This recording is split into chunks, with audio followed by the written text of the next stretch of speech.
Can you take me to here? Sure, that looks like Wadi Rum in Jordan. So welcome to your exclusive first look and early impressions of the very collaborative Samsung and Google headset that looks a lot like a Vision Pro. I actually want to take a step back real quick though, because this isn't just a Vision Pro lookalike. This is potentially a huge step towards fixing the fragmentation in the world of VR and mixed reality headsets right now. Because right now there's Vision Pro obviously running Apple's Vision OS. There's the Meta Quest running Horizon OS. And those major ones will probably keep running those. But then there's the world of all the other headsets out there. And we just saw CES. There was a lot of other headsets around just popping up left and right.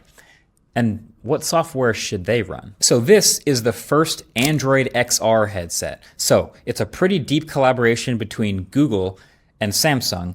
Think of it as like the Nexus or Pixel, but for headsets. It's a huge baseline amount of software. It's an OS with tons of features that give it a really high baseline for functionality. Different places just by talking to Gemini and then occasionally selecting things with a pinch. And Gemini would know how to search for things. It would know how to use a search box. It would find things in maps, switch the UI from street view to the zoomed out view. It could do all of this through voice. And that saves a ton of moving my hands through the air to the point where it was pretty significant. Hey Gemini, take me to the South Mountain Reservation. I can do that.